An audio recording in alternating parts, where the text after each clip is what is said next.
Shalom Jam Yunlong, gimana kabarnya? Puji Tuhan, hari ini kita kembali lagi akan belajar dari firman Tuhan. Waktu yang lalu kita baru bersama-sama memperingati hari Pentakosta. Kita sudah membahas tentang Roh Kudus dan hari ini kita akan kembali melihat atau belajar dari firman Tuhan yang sudah kita bahas dalam program belajar firman pada hari Kamis yang lalu yang diposting oleh Ibu Yanti, yaitu dalam kitab Injil Yohanes pasal yang ke-14 ayat yang ke-26. Sebelum kita lanjut dengan pembacaan firman Tuhan dan merenungkannya hari ini, mari kita berdoa bersama-sama.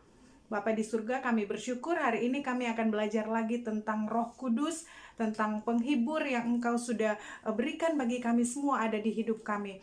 Biar apa yang kami belajar hari ini boleh kami mendapatkan perubahan yang lebih lagi di hidup kami untuk menjadi lebih baik, untuk menjadi lebih memuliakan nama-Mu Tuhan dalam hidup kami. Terima kasih, kami bersyukur buat firman Tuhan yang akan kami renungkan dan belajar bersama-sama pada hari ini. Dalam nama Tuhan Yesus, haleluya, amin.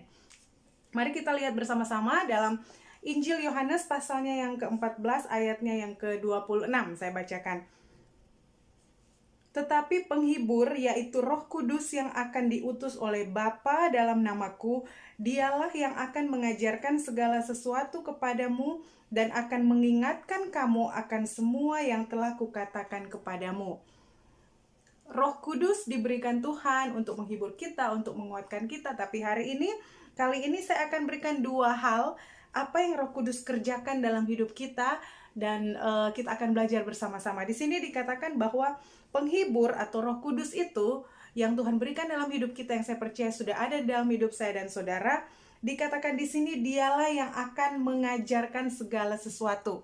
Jadi yang pertama, Roh Kudus itu akan mengajarkan segala sesuatu dalam hidup kita. Saudara, mari pastikan bahwa hidup kita ini sekolahnya, gurunya adalah Roh Kudus. Jangan pakai guru yang lain. Jadi kalau ya saya percaya Jam Yunlong sekarang sudah mulai lebih dewasa lagi dalam pengenalan akan firman Tuhan, dalam pengiringan akan Tuhan. Jadi saya percaya kita ada di sekolah yang tepat ya, yang gurunya atau pengajarnya adalah Roh Kudus. Kita ada di sekolah kehidupan yang tepat karena firman Tuhan di sini katakan bahwa Roh Kudus yang akan mengajarkan. Dikatakan di sini dia akan mengajarkan segala sesuatu kepada kita. Roh Kudus satu-satunya yang akan mengajarkan segala sesuatu tentang kehidupan itu kepada kita. Jadi kalau kita masih punya guru-guru yang lain, itu bakal clash, itu bakal bingung. Oh, yang guru satu mengajarkan ini, guru satu mengajarkan itu. Mari pastikan dulu bahwa hidup kita ini benar-benar diajarkan oleh Roh Kudus. Pegangan hidup kita ini adalah benar-benar Roh Kudus yang satu-satunya menjadi guru kita, menjadi tolok ukur hidup kita. Roh Kudus mengajarkan segala sesuatunya, dan yang pastinya semuanya ada di dalam Alkitab. Dia akan mengajarkan. Coba kalau kita belum tahu ini, ada dalam firman Tuhan, coba dibaca dan dilakukan. Saudara, kalau belajar itu artinya melakukan sesuatu dari yang kita tidak tahu menjadi tahu. Kalau dulunya kita tahu bahwa berbohong itu nggak apa-apa, begitu kita masuk ke sekolah kehidupan Roh Kudus, begitu kita terima Tuhan Yesus dan Roh Kudus diberikan akan hidup kita, di dalam hidup kita, kita bisa tahu, Roh Kudus mengajarkan bohong itu tidak bisa, ngomongin orang itu tidak bisa, tidak baik, dan kita belajar dan belajar.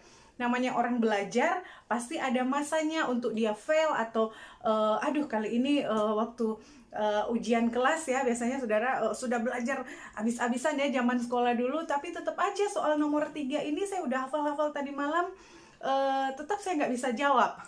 Nah, itu namanya belajar, dan itu namanya masih ada up and down, masih ada sedikit gagal-gagal, tapi tidak apa-apa. Roh Kudus dia tetap akan mengajarkan kita untuk kembali lagi. Oke, kalau kita lakukan kesalahan atau kita gagal dalam fase kesabaran, kita gagal dalam fase komitmen, ayo, berarti kita harus lakukan ini dan lakukan itu. Ya, jadi Roh Kudus itu mengajarkan segala sesuatu. Sekali lagi, penting sekali bahwa segala sesuatu dalam hidup kita, kalau kita ingin dapatkan jalan keluar, masalah keuangan, masalah rumah tangga, masalah hidup kita sendiri, masalah pekerjaan, masalah hubungan dengan majikan, masalah hubungan dengan gereja atau apapun itu, pastikan kita benar-benar belajar dari Roh Kudus. Dan kita pastikan bahwa kalau kita sudah buka hati hidup kita untuk Roh Kudus mengajar kita, maka saya percaya dia akan memberikan jalan keluar. Apa yang harus kita lakukan? Kadang memang Sulit apa yang diajarkan oleh Roh Kudus, sulit apa yang firman Tuhan ajarkan untuk kita lakukan, tidak sesuai dengan kemauan kita, sama seperti hidup kita ya, waktu ya mungkin waktu kita sekolah dulu, kayak saya dulu waktu sekolah ada banyak hal yang saya tidak suka tapi saya harus lakukan karena itu yang diminta guru. Ada beberapa mata pelajaran yang saya paling tidak suka. Jadi kalau saya ingat, kalau sudah mau masuk jenis mata pelajaran tersebut, aduh udah nggak mood lagi. Aduh, seandainya gurunya tiba-tiba enggak hadir, atau seandainya gurunya tiba-tiba bilang, oh cuma mencatat aja atau bikin tugas aja, senangnya tidak suka. Tapi kalau namanya mau sekolah, mau lulus, mau berhasil, saya harus mau untuk ambil mata pelajaran itu. Begitu juga dengan Roh Kudus dalam hidup kita, begitu juga dengan pelajaran kehidupan yang diajarkan Roh Kudus dalam hidup kita.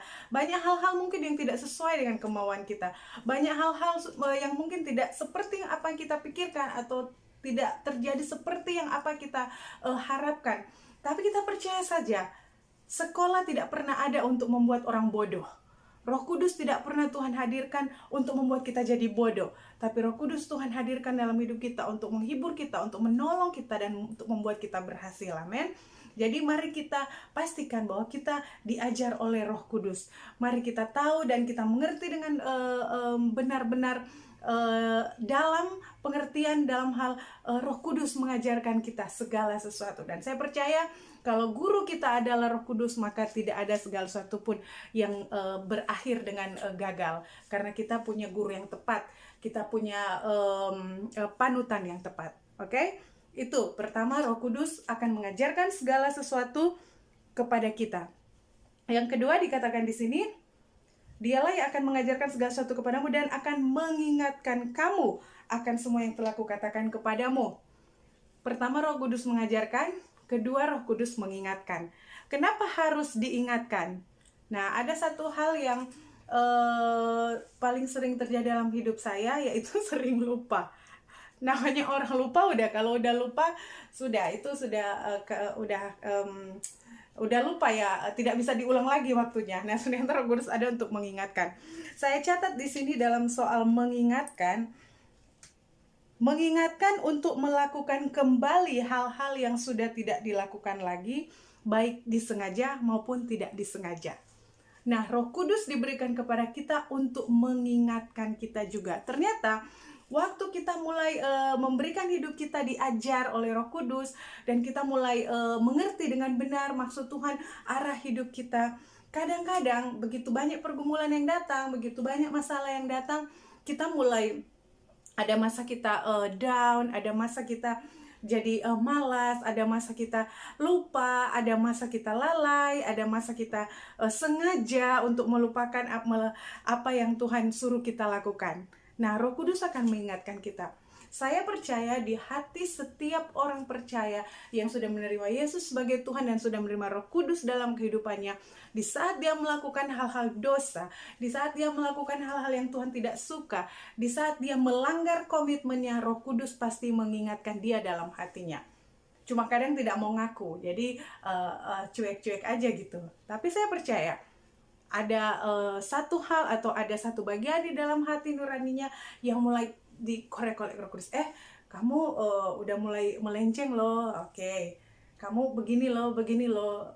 Mari kita bersyukur kalau ini terjadi, saudara, karena itulah fungsi Roh Kudus. Dia mengingatkan kita untuk kembali ke jalan Tuhan, untuk kembali kepada tujuan kita yang sebenarnya.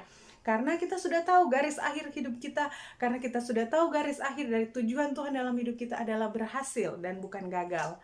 Jadi kalau ada hal-hal yang diingatkan Roh Kudus dalam hidup kita untuk kita lakukan, karena kita sudah tidak lakukan lagi, mari kita lakukan. Mari lewat firman Tuhan hari ini kita lakukan.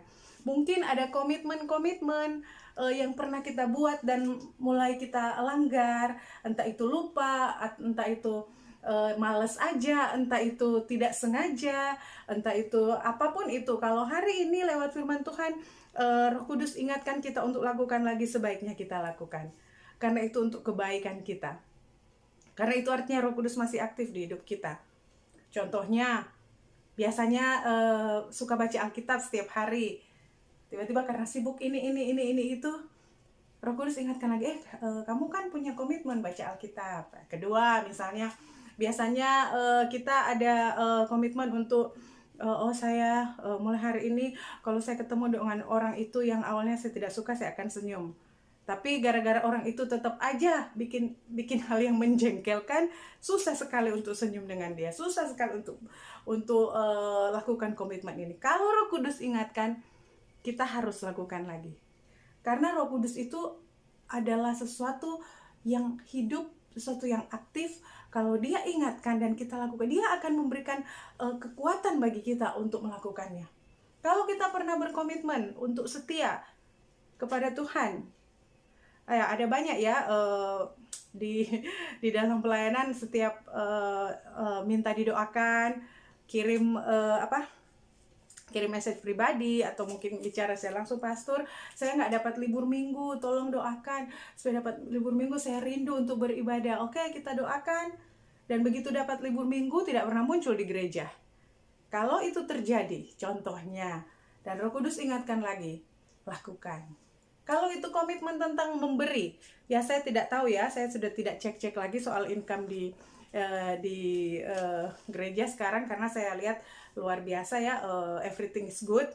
Tapi kalau saya ingatkan pada jemaat sekalian, kalian kita semua yang pernah berkomitmen, misalnya perpuluhan atau misalnya pemberian misi atau apapun itu yang pernah kita dengan Tuhan komit untuk lakukan itu, dan kita sudah tidak lakukan lagi, hari ini kita belajar. Waktu diingatkan oleh Roh Kudus atau waktu diingatkan oleh firman Tuhan, lakukan lagi.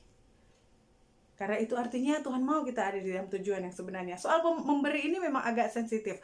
Ada yang sempat membahas bahwa pastor saya memang biasa sempat kasih perpuluhan, tapi karena ini kebutuhan banyak, saya belum kasih.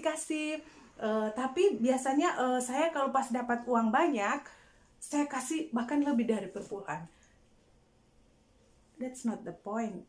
Itu bukan inti daripada yang saudara komit dengan Tuhan. Yang saudara komit dengan Tuhan itu adalah saya mau taat memberi yang bagian ini. Tuhan tidak butuh uang yang lebih banyak dari yang kita komit. Itu juga punya Tuhan. Tapi yang Tuhan butuh adalah konsistensi kita atau ketaatan kita atau kestabilan kita waktu kita memberikan komitmen itu kepada Tuhan. Jadi kalau hari ini saudara dengar firman Tuhan, ada yang sudah mulai malas memberi, saya sarankan balik lagi memberi kepada Tuhan. Dan saudara akan lihat, semakin saudara membuka kehidupan saudara untuk diarahkan oleh Roh Kudus, oleh Tuhan sendiri, apa saja yang saudara dibuat Tuhan berhasil. Haleluya. Atau mungkin komitmen apa lagi? Komitmen pekerjaan, komitmen untuk finishkan kontrak, walaupun majikan bawel. Saya sudah berkomitmen mau finish tapi majikan seperti ini. Berdoa kepada Tuhan, minta kepada Tuhan, Roh Kudus kasih saya kekuatan. Akan ada selalu jalan keluar untuk Roh Kudus memberikan kita kemampuan untuk bisa finish. Karena roh yang di dalam kita itu lebih besar dari dunia ini. Bukan kita yang bekerja untuk melakukan segala sesuatu yang harus kita lakukan di dunia ini, tapi roh itu di dalam kita. Amen. Dua hal ini biar bisa menjadi pelajaran bagi kita pada hari ini dalam hal tentang pembahasan Roh Kudus. Dia mengajarkan kita dan dia mengingatkan kita. Dan kita percaya kita ada di sekolah yang benar. Kita ada di dalam lingkaran pendidikan yang benar. Bukan di dalam lingkaran pendidikan yang salah, yaitu dalam lingkaran pendidikan Tuhan sendiri. Karena tujuan akhir kita adalah keberhasilan, kehidupan yang kekal dan keberhasilan di dalam hidup. Walaupun banyak masalah, banyak pergumulan, dan kita bahkan melihat seakan-akan sejak ikut Tuhan malah makin gak ada duit sekarang. Sejak ikut Tuhan bisnis saya katanya Tuhan mau berkati, bisnis saya suka bisa jualan ini, jualan itu, kok orderannya makin dikit. Saudara, kita tidak pernah tahu rancangan Tuhan yang besar di balik semuanya itu. Ada banyak hal-hal yang Tuhan lakukan yang kadang tidak sesuai dengan pemikiran kita. Ada banyak hal-hal yang Tuhan sementara lakukan yang kadang tidak bisa kita nangkap. Kita percaya saja bahwa di dalam Tuhan, kita berjalan sesuai dengan kehendak Tuhan, apa saja yang kita perbuat, hasilnya pasti berhasil di dalam Tuhan. Amin. Puji Tuhan, biar Jam Yinlong hari ini diberkati Tuhan. Dan masih dalam masa pandemi ini, saya percaya masih tetap semangat walaupun situasi tidak pernah bisa kita tebak ya, baik itu dalam hal cuacanya lah, dalam hal pandemi ini banyak yang benar-benar dunia benar-benar berubah sekarang. Kita tidak bisa tebak-tebak lagi, oh mungkin virus ini akan berakhir tahun ini atau tahun depan, tidak bisa lagi. Hanya dengan berjalan dengan Tuhan maka kita bisa benar-benar merasa nyaman ya, hanya dekat Allah saja aku tenang. Mari kita aktifkan Roh Kudus dalam hati kita, mari kita berhidup kita untuk diajar oleh Roh Kudus, dan mari kita lakukan lagi apa yang Roh Kudus ingatkan untuk kita lakukan hari ini. Puji Tuhan, Tuhan Yesus memberkati. Semangat terus Jam Yunlong, Shalom.